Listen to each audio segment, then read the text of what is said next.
Seguidamente escucharemos al doctor Federico Notrica, quien disertará sobre filiación y adopción, derecho de los niños a conocer su origen. Bueno, buenos días a todos y a todas. Muchas gracias a Estela Maris, a toda la organización. La verdad nos están tratando espectacular. Vamos a venir más seguido. Muchas gracias a todos ustedes por estar. La verdad que estamos muy felices. Tanta gente, increíble. La verdad, muchas gracias. Bueno, me toca hablar de dos temas largos. En media hora es muy difícil. Yo tengo un problema que hablo muy rápido, así que cualquier cosa ustedes díganme que vaya más lento porque con confianza. Muy bien. Yo, como son dos temas largos, la filiación y la adopción, me centré más en las novedades, que son las técnicas de reproducción humana asistida, como una tercera fuente filial. Para empezar tenemos esta frase de Abraham Lincoln que dice: los dogmas de un pasado tranquilo son inadecuados para el tormentoso presente. La ocasión está llena de dificultades y hemos de estar a la altura de la ocasión. Como nuestro caso es nuevo, hemos de pensar de nuevo y actuar de nuevo. Hemos de liberarnos a nosotros mismos. Claramente, el código anterior quedaba viejo a la realidad social que se vivía hoy y por eso fue la necesidad del cambio. En cuanto a las técnicas de reproducción humana asistida, es lo más moderno. Obviamente Vélez no pensó que podía pasar hoy todo el avance científico, tecnológico, médico que vive la sociedad hoy, y por eso fue necesario regularlo, barajar y dar de nuevo, digamos, y regular esta figura como una tercera fuente de la filiación. Muy bien. ¿De dónde viene esto? Este proceso de constitucionalización del derecho de familia, de humanización, de una universalización, hace que partamos de un piso mínimo que son los derechos humanos. Tenemos entonces el porqué del cambio. El sistema era insuficiente. La filiación biológica no solucionaba los problemas que traen las técnicas de reproducción humana asistida como fuente de la filiación, porque son reglas distintas. Y ahora vamos a explicar eso por qué. Entonces, con los tratados internacionales que nos ponen la Constitución Nacional en la reforma del 94, la ley ya no es más el techo del ordenamiento jurídico, sino que tenemos que ir más allá y tenemos que readaptar nuestras leyes a los tratados internacionales que son principios constitucionales y convencionales para la Argentina. Muy bien. En este libro segundo del Código Civil y Comercial, que aparece regulado las relaciones de familia, en el título quinto aparece la filiación, donde tenemos tres fuentes filiales. Tenemos por naturaleza, es decir, por relación sexual, donde una persona queda embarazada, por adopción, y se incluye las técnicas de reproducción humana asistida como una nueva fuente filial. ¿Por qué regular una tercera fuente y no incorporarlo por naturaleza? Porque muchos decían, no, hay que regular igual. Como son reglas distintas, necesitamos regular distinto. ¿Y de dónde partimos esto? De tres elementos que tiene la identidad. Tenemos la identidad genética, la identidad biológica y la identidad voluntaria. ¿Por qué hacemos esta distinción? Yo, Federico, casado con María, tenemos una relación sexual y queda embarazada. La identidad genética y biológica y voluntaria es de nosotros dos, porque ambos pusimos el material genético a través de la relación sexual. Mi mujer lleva al bebé en su vientre y ambos tenemos el deseo de ser padres y tenemos la voluntad de tener un hijo. Ahora, en las técnicas de reproducción humana asistida no es igual, porque puede ser que el material genético lo ponga un donante. Entonces, que es un tercero. Identidad genética y biológica, supónganse que yo tengo esperma malo, no puedo tener un hijo. ¿Quién tiene la identidad genética y la biológica? El donante y mi mujer. Yo no. Lo que yo tengo es la identidad voluntaria, el deseo de ser padre. El donante es donante, no es padre. Vieron que muchas veces dice, tuvo 150 hijos. No, donó 150 veces esperma. El padre soy yo.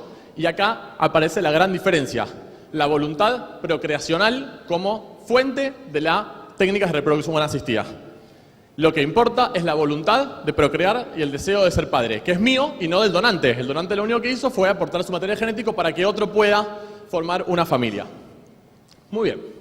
Entonces tenemos antes dos regímenes. Por naturaleza, es decir, madre cierta es, como decía el artículo del Código Civil anterior, se funda en el vínculo biológico y genético.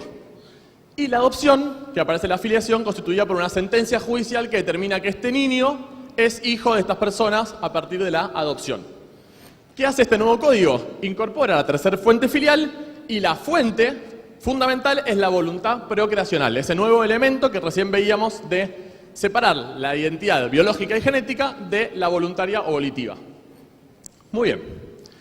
En cuanto a los efectos, obviamente teníamos igualdad de efectos entre la adopción plena y la filiación por naturaleza, seguimos manteniendo esta igualdad, también incorporando el uso de las técnicas de reproducción humana asistida. Entonces, ser hijo nacido por naturaleza, por técnicas de reproducción humana asistida o para adopción plena, surten los mismos efectos. Obviamente también sigue la igualdad entre ser hijo matrimonial o extramatrimonial. No íbamos a retroceder en estas cuestiones. Muy bien. El artículo 558 también habla, y esto está hoy en jaque, que ninguna persona puede tener más de 2 vínculos filiales. Y ya tenemos un caso en Buenos Aires, provincia de Buenos Aires, donde se inscribió a un niño con 3 padres. Nosotros, yo, Marisa, todo el grupo, estamos de acuerdo en que se abra a la triple filiación, pero no de la forma que se hizo.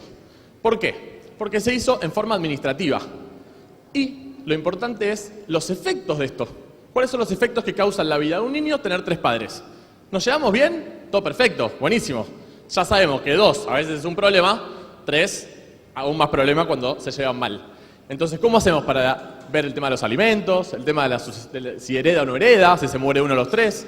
Lo importante es hacerlo vía judicial, para determinar cuáles son los efectos que determina este triple vínculo filial de un niño con 3 personas, no de la forma que se hizo.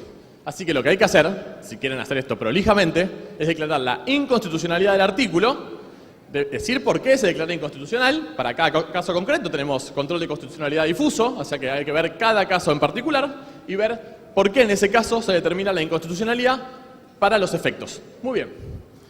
Obviamente, tenemos la irrelevancia de la orientación sexual. Ya sabemos, tenemos matrimonio igualitario, la unión convivencial puede ser entre personas de distinto sexo o de igual sexo, y todos tenemos derecho a fundar una familia. Hombre solo, mujer sola, pareja matrimonial o en unión convivencial, sea hetero o sea homo. Muy bien. En materia de técnicas de reproducción humana asistida tenemos 3 elementos que componen nuestro cuerpo normativo. Una es la Ley 26862, que es la Ley Nacional de Acceso Integral al Uso de las Técnicas de Reproducción Humana Asistida.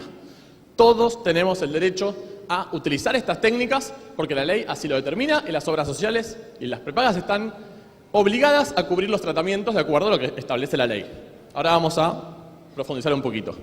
Nuevo Código Civil y Comercial que determina las reglas de la afiliación y la ley especial con media sanción que habla de la protección del embrión no implantado y temas de las técnicas, del consentimiento informado, etcétera, etcétera, que tiene. Ahora, pasó diputados, senadores todavía no.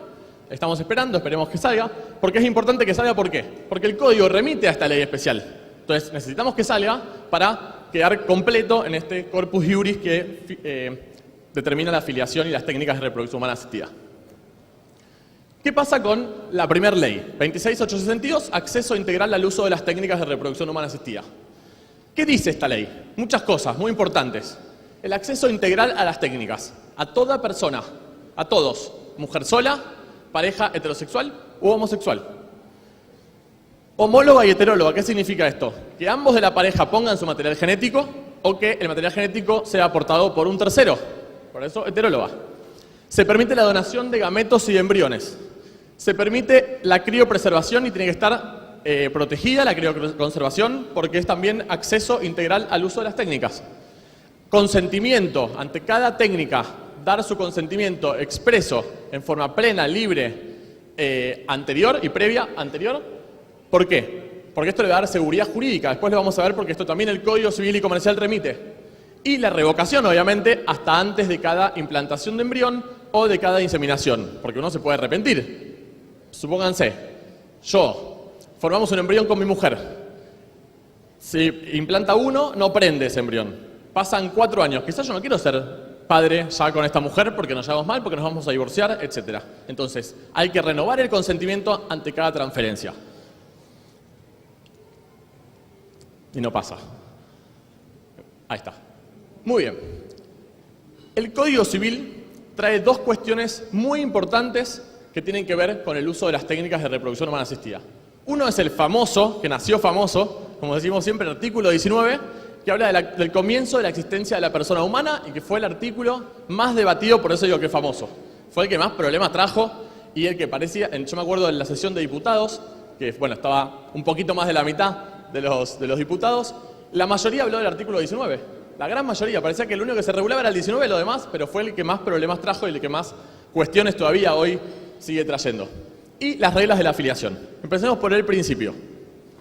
Yo puse estas 4 fotos para ver si para nosotros es lo mismo o son cuestiones, momentos de la vida distintas.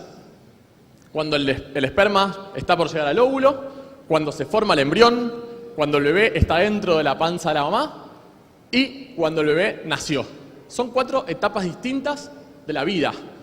Entonces hay que diferenciar estas cuestiones. No es siempre lo mismo, como muchos dicen. Entonces, ¿qué dice el artículo 19? Esto es lo que nosotros regulamos, o que los proyectistas regularon en el anteproyecto. Decía, comienzo de la existencia. Igual que Vélez, la existencia de la persona humana comienza con la concepción en el seno materno. No cambiamos ni una coma ni una palabra, nada. ¿Qué se agrega? En el caso de las técnicas de reproducción humana asistida, comienza con la implantación del embrión en la mujer, sin perjuicio de lo que prevé la ley especial para la protección del embrión implantado, que esto se incorpora a través del Ministerio de Justicia. Primer problema, seno materno y mujer. Ley de identidad de género tenemos, la más amplia del mundo, de verdad que es la más amplia del mundo. Yo, Federico, hoy voy al registro civil, así como me ven, pelado, con barba y con camisa y pantalón. Voy y digo, yo me siento María y salgo del registro civil con mi partida y mi documento nuevo como María, así. No exige que te operes. Lo mismo las mujeres para ser hombres, ¿no?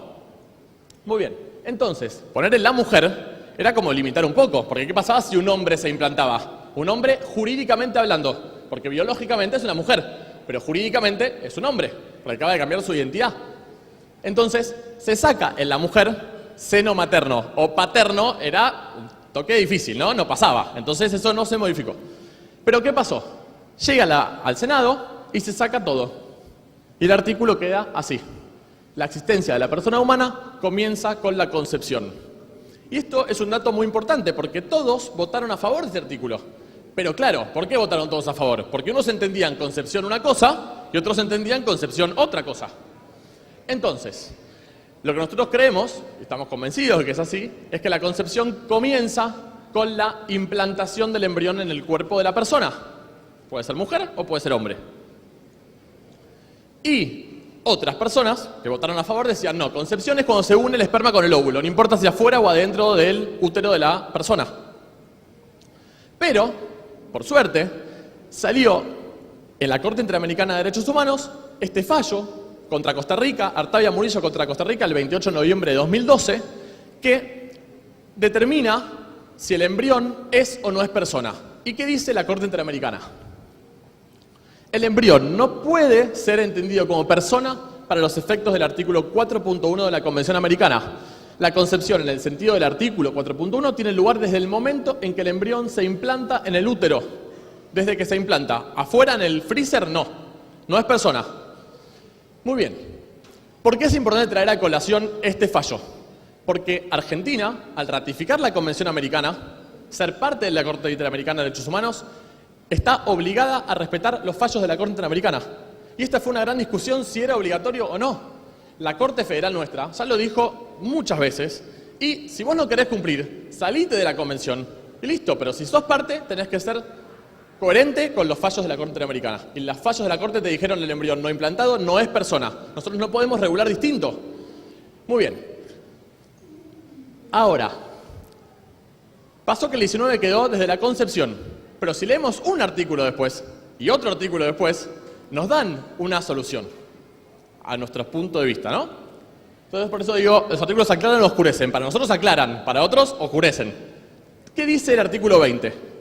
Duración del embarazo, época de la concepción. Si te está poniendo como sinónimos embarazo o concepción, si vos tenés, una mujer tiene 5 embriones crioconservados en el centro de salud y se hace un EVA-test, le da negativo, porque no está embarazada.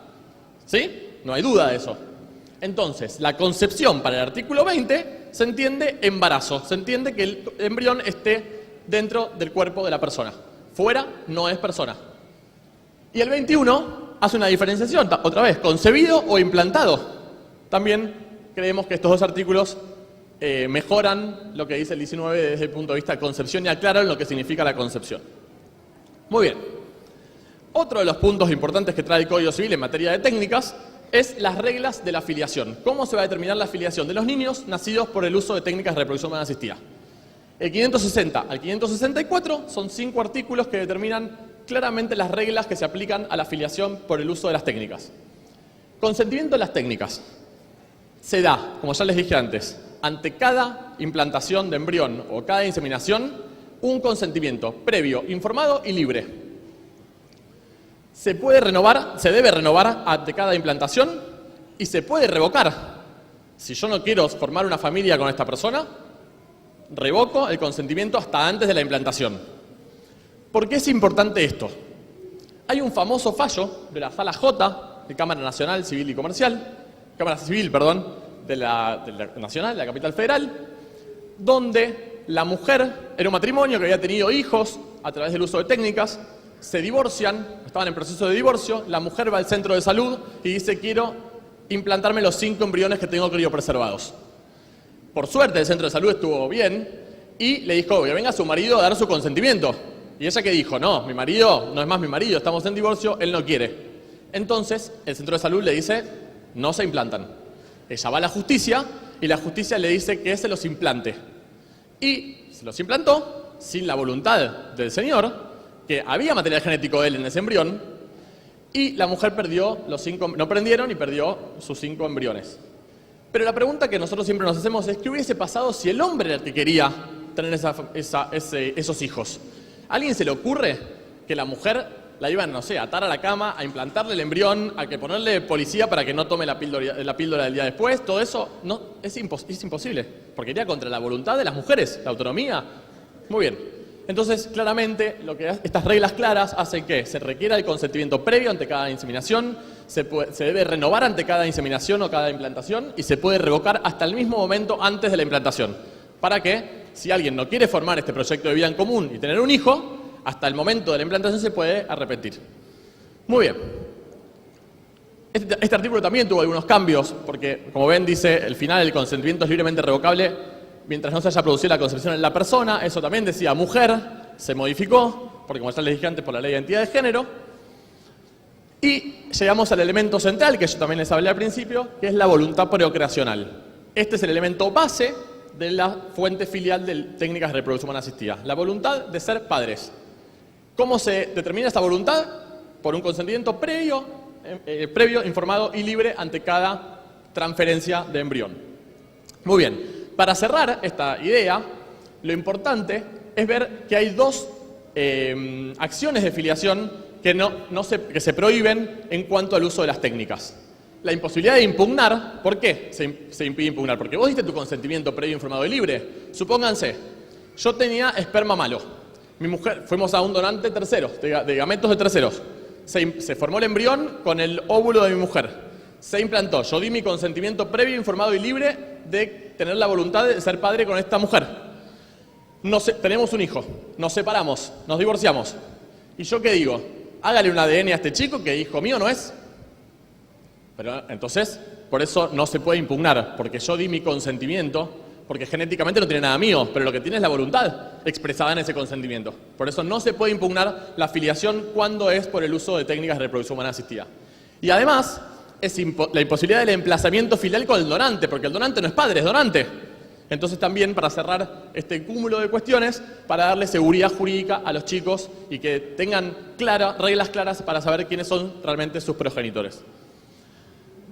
Y llegamos al momento de la información. Conocer los orígenes del niño nacido por técnicas de reproducción asistida. Y acá hay 4 pilares fundamentales. Uno es el derecho a saber que se nació producto de técnicas con material genético de un tercero. Todos tienen el derecho a saber, a conocer que nacieron por el uso de técnicas. El derecho al resguardo de la información, que está incorporado en el 563, se va a formar un legajo con toda la información del donante, etcétera, etcétera, para tenerlo ahí, para saber cuál es la información de todo este proceso, y el derecho a la información no identificatoria e identificatoria respecto del donante. Y ahora vamos a ver cómo se reguló esto. 563, como ya les dije, el derecho a la información para las personas nacidas por técnicas tiene que estar en el correspondiente legajo base para la inscripción del nacimiento. Para inscribir al niño tenemos que ir al registro civil con todo el legajo que nos da el centro de salud para inscribirlo, y eso se resguarda la información en el registro civil. Ahora, para regular el tema de la identificación o no identificación del donante, tenemos que estudiar 4 posturas que se dieron en el mundo, en los países que tratan estos temas. Y tenemos el anonimato. Por ejemplo, en Rusia, en Francia, en Brasil, entre otros, el anonimato no se levanta nunca. Pase lo que pase, el niño nunca va a saber quién es su donante. Nunca. Tenemos otro sistema, que es el levantamiento del anonimato. No es anónimo. Todos sabemos quién es el que donó. Por ejemplo, en los países escandinavos, en Australia, Nueva Zelanda, etc. El tercero es el sistema de doble ventanilla. Estados Unidos, Canadá. ¿Cómo funciona esto? Yo, niño, persona nacida por el uso de técnicas. Llamo al centro de salud y digo, quiero conocer quién es mi donante, quién fue el donante. Vos le dejás tu teléfono, tu domicilio, etc. El del centro de salud se comunica con el donante y le dice, mira, la persona que nació producto de tu donación quiere saber quién sos. Si esa persona dice que sí, nos contactan. Si dice que no, ahí queda. Tienen que estar como los dos de acuerdo. Y la postura que adopta nuestro Código Civil y Comercial es el anonimato relativo. ¿Por qué se habla de equilibrado relativo? Porque va a ser una diferenciación entre datos no identificatorios y datos identificatorios. ¿Cómo regula esto el 564? Vos podés ir al centro de salud a preguntar no la identidad del donante. Cuestiones médicas relativas a la salud. Por ejemplo, si yo empecé a tener un problema de médula ósea, en el legajo va a constar que el donante tenía un problema de médula ósea para saber cómo poder mejorar esta situación en la calidad de vida mía. Ahora, si yo quiero saber quién es el donante, tengo que ir a una acción judicial. Y el juez, por razones fundadas, me va a poder decir si puedo conocer o si no puedo conocer. Pero no a los efectos de reclamar la afiliación, porque ya les dije antes que era imposible. Lo importante es para conocer el donante, para conocer quién es, nada más. Conocer los orígenes. Orígenes desde lo genético-biológico. Muy bien, esta idea de identidad estática, ¿no? Y no dinámica. Muy bien. Lo único que puse de opción es para hacer la contrapartida, porque era muy largo los temas y tenemos los stands para preguntar sobre adopción, pero quedo abierto a cualquier pregunta que me quieran hacer. Es cómo funciona el derecho a conocer los orígenes en la adopción. El 596 determina mucho más amplio y solucionando problemas que tenía nuestro Código Civil en cuanto al conocimiento de los orígenes del niño adoptado. Dice, el adoptado con edad y grado de madurez suficiente. El Código Civil antes decía 18 años. Ahora dice, de acuerdo a la capacidad progresiva, tenemos un elemento objetivo que es la edad y un elemento subjetivo que es la madurez suficiente para poder conocer sus orígenes, tiene el derecho a acceder al expediente judicial. Y no solo al judicial del juicio de adopción, como teníamos antes, que es el proceso o el expediente que menos información tiene de la vida de ese niño. Lo que más tiene es todas las cuestiones del órgano administrativo que trabajó, el sistema de protección que trabajó con este niño para tratar de revincular con su familia biológica de origen, los hogares que saben quiénes son, la familia, cómo se trabajó. Eso es lo que más tenemos información para conocer los orígenes, no el juicio de adopción propiamente dicho. Entonces esto se amplía no solamente a los expedientes judiciales, sino también a los expedientes administrativos. Muy bien. Y además nos preocupa el cómo dar esta información. ¿Por qué? Porque quizás es algo tan importante para la vida de una persona conocer su biografía desde que nació hasta el día de que quiere conocer sus orígenes, que también es importante cómo va a recibir esta noticia. Entonces, lo que puede hacer el juez es disponer medidas de equipo interdisciplinario para ayudar a este chico en esta reconstrucción de su vida. No es dejarlo, toma estos son y léelo solo, no. Es acompañarlo en este proceso de conocimiento de sus orígenes. Y eso me parece muy importante y muy valedero del código. Y además compromete a las personas que trabajan en el Poder Judicial, en los órganos administrativos, a poner la mayor cantidad de datos que tengan o su biografía, como se dice en mucha doctrina que trabaja en este tema. Y además, los adoptantes deben comprometerse expresamente en el expediente que van a hacer conocer los orígenes a los niños adoptados por ellos mismos, ¿no? Muy bien. Para terminar, que siento que fui rapidísimo, esta frase es un poco cursi, un poco trillada, pero me parece que está buena para reflejar lo que les hablé en estos minutos. No es la carne y la sangre, sino el corazón lo que nos hace padres e hijos. Lo biológico nos tira mucho, muy fuerte, pero no es lo más importante. Lo más importante es cómo construimos nuestras relaciones entre padres e hijos. Y eso es lo más importante, desde el corazón. Así que muchas gracias por la atención y nada más.